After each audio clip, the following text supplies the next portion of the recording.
Here we discuss how one can approximate a flow velocity field in the neighborhood of a given point. Okay, so let's assume that we have the velocity field of a particular flow. So let's say, for example, that's a flow field. We're interested in this flow field, and in particular, let's say that we are interested in how the flow field looks like around the point 0, 0. So let's say that we are interested in our velocity field around this point. All right, so we have a coordinate system. Let's take a Cartesian coordinate system for simplicity, and let's call x0 the position vector corresponding to this point in this particular coordinate system. So this point is at x0. So here you see that this here is our velocity vector at the location x0. This arrow here, let me make it a little bit larger. All right, so this is our velocity field, u at the point x0. It could be also a function of t, but for now I'm going to usually forget about the time and just look at the velocity field at a given time. So a snapshot of a velocity field. Now the question is, how can we describe so you see here you have the whole velocity field, but the question is how can we describe, or how can we understand the structure of this velocity field in the neighborhood of a point? So if I'm close to x0, so around here, how can I approximate my velocity field? And that is, so say for instance, if I was at this position, right, which would be at x0 plus a small dx, and that here, this position vector. So this here is a velocity vector, but that here is a position vector. This here, so that would be a small dx, right? So the position of this point is this vector x0 plus this small vector dx. So the question is, what is the velocity at this point, and how can I approximate it if I know everything about my flow field at the point x0? So how can we describe the velocity field in the neighborhood of a point x0, right? And so in particular, what is the velocity u at a point which is close to my point x0? What is this velocity as a function of what we know of the velocity field just at x0? And so we've discussed that before, but if you're looking for a field in the neighborhood of a point, you use a Taylor expansion. And we'll do a Taylor expansion of the velocity field, u, in the neighborhood of the point x0. So what is this equal to? So here we have a velocity field. So remember that our vector u really has 3 components, one in the x, y, and the z direction, and so our velocity vector is going to be almost the velocity vector at x0, because this point is quite close to x0. If we're writing this in Cartesian coordinates, then we will have that every single component is almost equal to the component at the point x0 in the x, y, and z component. But of course, this is not exactly true. And so if you write just for the x component, so you have u, the velocity in the x direction at x plus delta x is equal to u, the velocity component. So this is a scalar at x0 plus the linear approximation, and that is partial u partial x at x0 times dx, And the same for all of the three components, plus partial u partial y at x naught dy, plus partial u partial d at x naught dz. And you have the same in the v direction and in the z direction. All right, just to n plus higher order terms. So when I write this here, note that that is a vector. This here is a scalar, and it's the sum of three terms. This here is not a matrix. One way of writing this with our usual notation is just to write that this is equal to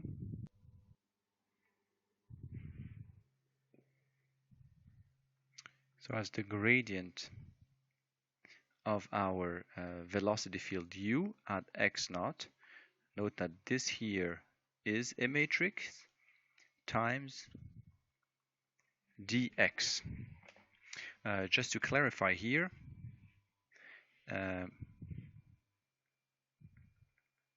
we have that this small dx, dy, dz are the component of our small displacement vector dx. So this is dx, dy, dz. And in Cartesian coordinate, see, I should write also plus higher order terms. And here recall, in Cartesian coordinates, the gradient of u is a matrix where each line has the components of the gradient of each component of the velocity. So the first line has the components of the gradient of the x component of the velocity u. The second line has the component of the gradient of the scalar field corresponding to the y component of the velocity, which is v. And the third line is the same for w. This here in Cartesian coordinate is the gradient of our velocity field. Okay, so from this tail expansion, we're gonna continue a little bit further. So here I'm rewriting what we just had. So this is our linear approximation for the velocity field in the neighborhood of a point x naught. So the velocity x naught is roughly equal to, the velocity field at x naught plus delta x is close to the velocity at x naught because we are in the neighborhood. This here is just a vector. Plus here, this is a matrix. A matrix times dx. And what we will do here is rewrite this matrix as the sum of two matrices. I'm going to write that the gradient of u is equal to 1/2 times the gradient of u at x naught minus the gradient of u at x naught. So this is a matrix, and here I'm taking the transpose of the matrix. So I'm flipping it along the diagonal, plus, right? So here I only had 1/2 of this, so I need to add another half, plus 1/2 of the gradient of u. And here I subtracted the transpose, so if I want it to be equal to this, I need to re-add whatever I subtracted here, which will be the transpose of the gradient of u. All right, so essentially here I have my gradient of u here and here, and I subtracted this part and I'm adding it here. This may look silly, but the reason why we do this is because this matrix here is anti-symmetric, and this part here is symmetric. The anti-symmetric matrix we're going to call omega. Omega for rotation or omega for vorticity. We'll discuss that more later on. And the symmetric part is the rate of strain tensor. It is actually equal to the derivative of the strain tensor, which you know from solid mechanics. So we can rewrite our velocity field in the neighborhood as the following.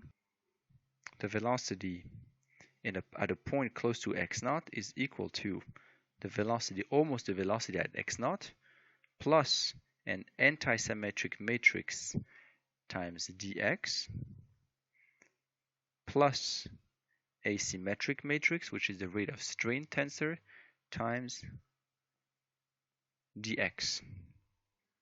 And remember that this here is a linear approximation, so it's only valid in the neighborhood of x naught. So how does this look like?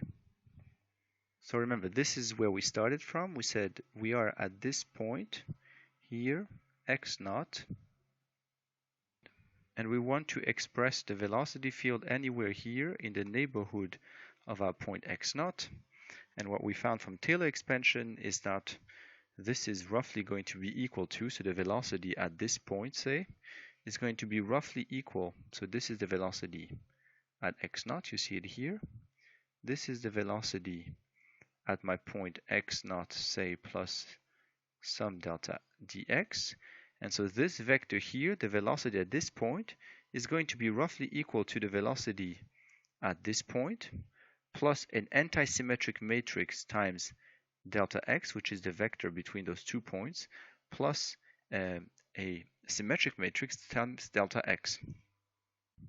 Now, what does each of these terms represent here? The simplest thing is to think about what if omega and e were equal to 0. So if omega and e were equal to 0, we would only have that u at every single point around x naught plus delta x. Sorry, there should be a naught here. There should not be a naught. So at any given point here in the neighborhood, we would have that the velocity field is exactly equal to the velocity at x naught. What would that represent? That would mean that this vector here is precisely the same as here, and that would be true at this point, at this point, at this point, at this point, or any point in the neighborhood.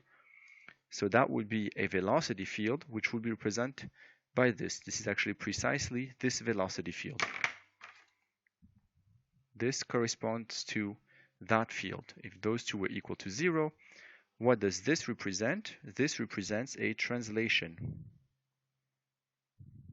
This is the velocity field that corresponds to a translation. Now let's look at the next field here. In complete isolation of this field and that field, let's say that this is equal to 0 and that this is equal to 0. What does that represent? You can do it. You can do the algebra. I encourage you to do that. If you plotted a vector field which is equal to an antisymmetric matrix times this small position vector from our point x naught, then you would see that the velocity vector would look like this, right? And this is actually exactly a solid body rotation.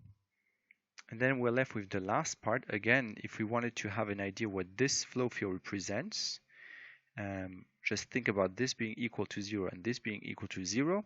You can do the calculation yourself. I encourage you to do that. Take a simple 2D symmetric matrix and see what this velocity field looks like. But if you did that, you would see that this velocity field looks like this. There would be two principal directions along which the flow would come in one case and then leave along the other direction, and then the vector fields would sort of curve around those two principal axes, a little bit like that. And that is called a pure straining motion.